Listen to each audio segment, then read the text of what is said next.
Road in Merrimack. Amherst Country Club. Make your tee time today at amherstcountryclub.com. Welcome to the New England Golf Radio Show. I am JJ Truman. We are your source for everything golf in New England, PGA Tour, European Tour today. We may get some Senior Tour in here today. Definitely going to talk about the New Hampshire Open. Again, I am JJ Truman. I got Chris Arcan behind the board. Chris, how you doing this morning? Doing fine. Good morning, JJ. Good morning, everybody. The clouds are rolling out of town, and as I said, we got a lot of stuff to talk about. We had the British Open last week. Big news in the golf world. Tiger splits with his caddy, Stevie Williams. Everybody's talking about this. Even some mainstream media has caught on to this story, which I think is great, even though, for what I heard, it didn't sound like they were very comfortable talking about it, Chris. So we'll try to let everybody know what's really going on and give our opinion on it. Not that we necessarily know what we're talking about 100% of the time, but we certainly have an opinion on it. No question about that. We'll talk about the Nordea Scandinavian Masters, which is going on in Sweden right now. Two guys over there, Bubba Watson, everybody remembers his comments about the French Open, but he's over there playing right now. And also Dustin Johnson, a guy who's sort of been frequenting the European Tour, which we'll talk about that too. I think that's interesting to see him over there a lot. Then we have the RBC Canadian Open going on right now in Canada. A lot of guys in that field who also played in the British, so they had a nice flight after that British Open right on up to Canada. Started the early week practice rounds and started playing, got it going, keeping the schedule going. Those guys must be exhausted, although I know they travel luxuriously from overseas. And then we'll talk about the New Hampshire Open. Nice mix of amateurs, nice mix of professionals. That's going on at Atkinson Country Club Tuesday, Wednesday. We'll talk about the field a little bit. And an interesting player in that field. I think that some people out there may want to go have a chat or watch this guy play a little bit, who just for a lot of different reasons. So we'll get into all that today and start it right up with the Open Championship. Darren Clarke, victorious. We talked about him last week. We did some live coverage of it. Sort of was under the radar all week. No one really talking about Darren Clarke until the final day. I don't think going into the Open they would have said, oh, Darren Clarke is certainly somebody who can contend. So congratulations to Darren. Great job. Controlled his golf ball really well throughout the week. He doesn't have a lot of wins on the PGA Tour. He won in 2000. He won the World Golf Championship, Accenture Match Play. He won in 2003, the Bridgestone Invitational. He does have 13 European Tour wins, so a guy that's won a lot over there, not so much over here. A person that everybody knows over here because of his personality. He's sort of just a blue-collar, hard-working golfer guy. And being from Northern Ireland, it's nice to see another guy from there win. I don't know what's going on over there, but a lot of different things. But as I said, 13 European Tour wins. Pretty much had a solid week. Went 68, 68, 69, 70 on the final day to finish it off. He really moves the ball pretty well for his age, and that's not to say that old guys can't move it, because he hits it pretty far. He hangs around with those young guys, which is surprising. He was playing with Dustin Johnson, so to see those two sort of be within hundreds of yards of each other as long as Dustin Johnson is was nice to see on Sunday as well. Controlled his trajectory throughout the week, in a British Open with the wind on the final day. Had to keep that ball low and hit a lot of tee shots that looked like he was hitting punch drivers, which to me is sort of a weird shot. I know Tiger's talked about hitting a few of those, but just sort of a cut-off, half-follow-through punch driver that bores through the wind. I like that music right there. No, that's good stuff. And really control his trajectory off the tee was important.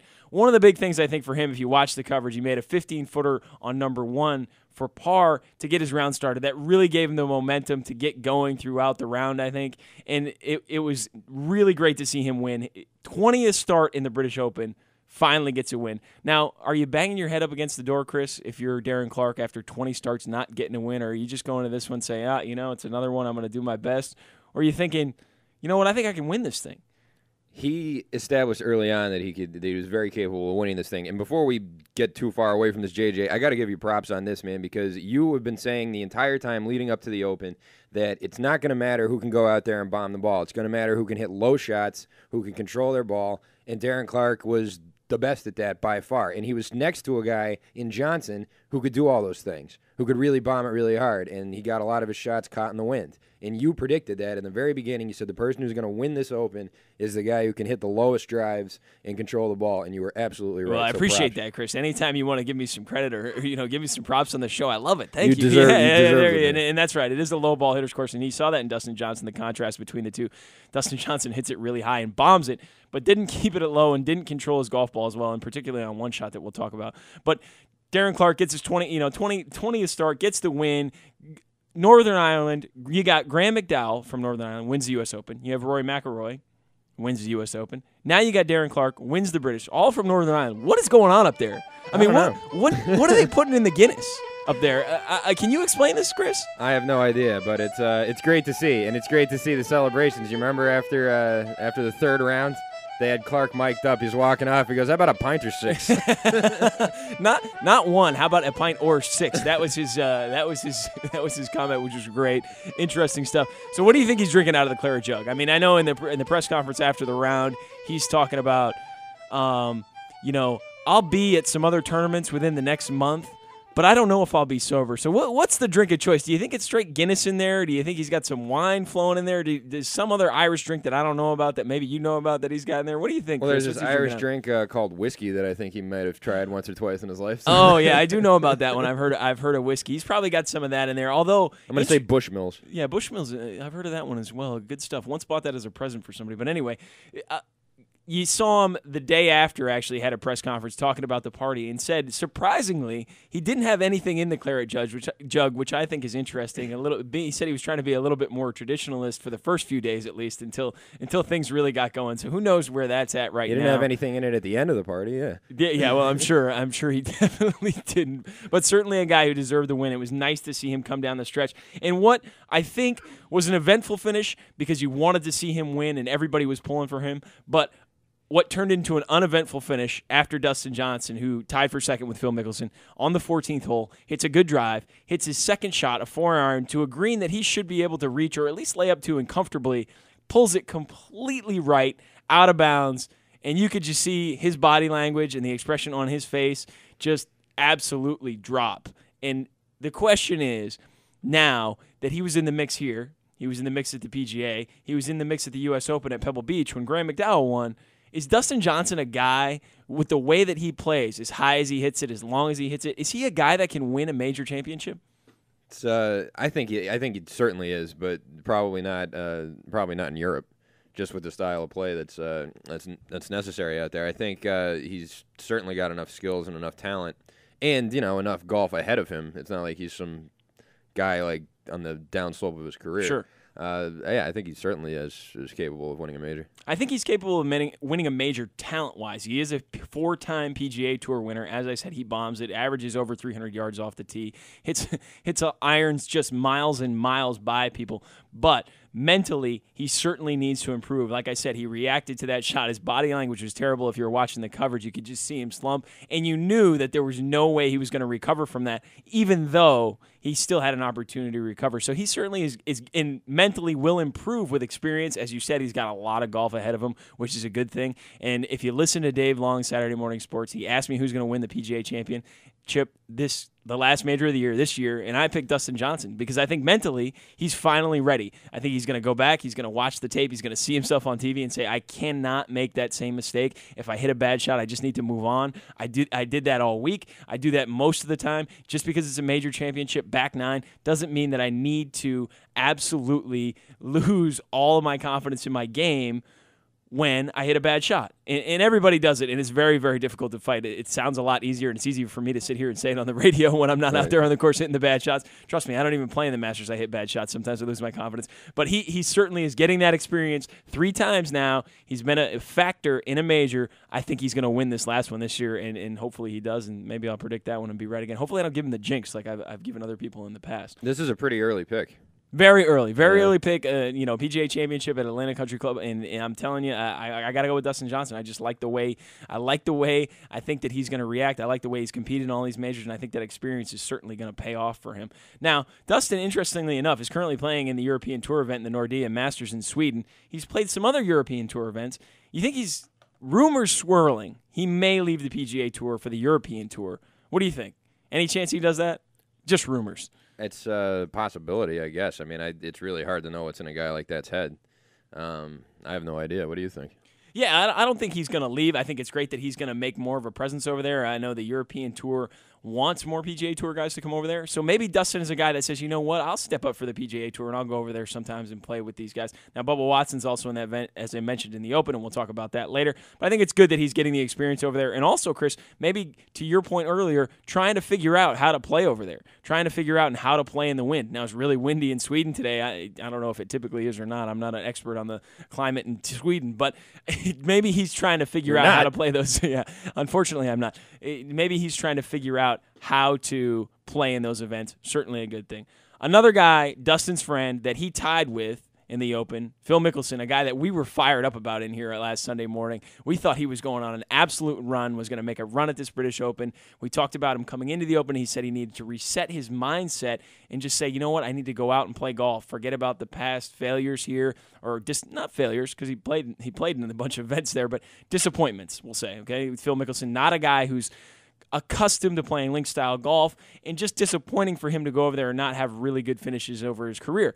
He reset his mindset, came in, said, you know what, I'm just going to go play golf. Hung around all week. Looked like he was going to make it run early Sunday morning. When we were on the air, we saw him birdie 2, birdie 4, birdie 6, eagle 7, birdies 10. We leave the studio. I go home. I'm watching it. I'm thinking, oh, this is going to be really good. You got Dustin Johnson in the mix. You got Darren Clarke leading the thing. And now you got Phil Mickelson making a run at it. Phil doesn't get it done. Nope. Bogey on 11, bogey on 13, bogey on 15, bogey on 16, and to top it off, bogey on 17 to tie for second. What happened? Mindset, game gone, swing gone? Did he get uncomfortable? What do you think happened with Phil in that final round? Well, I think we stopped watching him, and the power that we possess when we watch golf, when we stopped, it just all fell apart. I don't know. I mean, watching him charge like that, he was like a rhino out there. I mean, watching him charge up to catch up to Clarke was really amazing.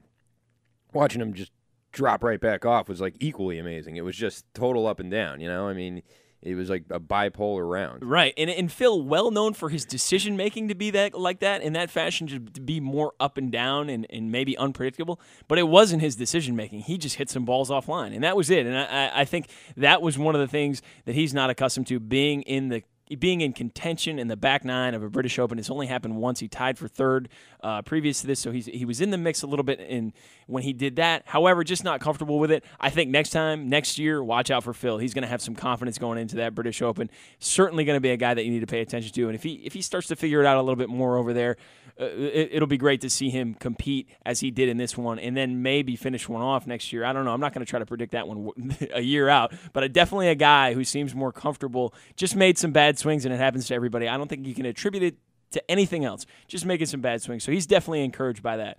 Another guy we need to talk about from the Open, Tom Lewis, the low amateur, finished tied for 10th, had the lead after the first day, finished +9. Certainly a guy that has a bright future in the game of golf, and a guy that we'll hear about throughout, from England. Got a lot of game, hits at a mile, was named after Tom Watson, as we mentioned last week. So got a great name lineage, at least. I'm not sure what his parents do. I never caught the story on what his parents actually do. But certainly a guy to watch out for throughout the golf ranks. I'm sure he'll come over here and play a few events as well as European Tour events. Last thing to deal with the Open. Darren Clarke winning, 12th different guy to win in the last 12 majors. So 12 different players have won the last 12 majors. Good for the game, bad for the game. I don't think it's good for the game at all. Honestly, I don't. I think it's good in a sense for the inner circle of golfers that there are a lot of different guys winning and kind of making, creating parity within the tour.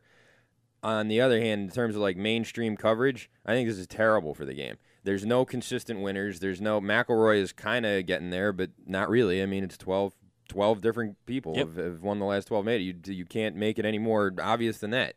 It's hard to really get into it as a mainstream fan when it's somebody you never heard of who keeps winning. Right. And then if you're not, I don't know. It's. I know I sound like I'm not talking from the perspective of a big time golf fan or someone who follows it like you do, but just from the average fan who might flip on a golf tournament and watch it. If you don't know who's winning, ever, because it's always someone different. That's right. Then it's going to be really tough to follow. And I have to agree with you, Chris, on this one. I agree. For the fringe fans, the people that love golf and that are crazy about it like me, they're going to watch it no matter what. But different winners for the people that are on the fringe makes it very difficult for them to tune in. Now, I haven't checked the ratings for the British yet. I don't know what it was, but I'll have to look at that and see what that is.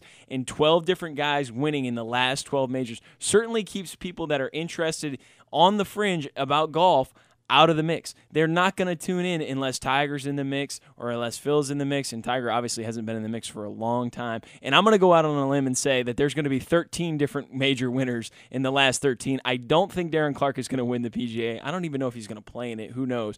So we need to certainly get a couple guys to rise to the top here in the next couple months to keep those fringe fans interested in the game. We got to take a break here on WJM. When we come back, we'll talk about Tiger and Stevie Williams and their breakup, how the whole thing went down. We'll address some of the mainstream media and get them straightened out on some of their points of view right here on WGM. Hey, Smells! $1,000 you missed that putt. All our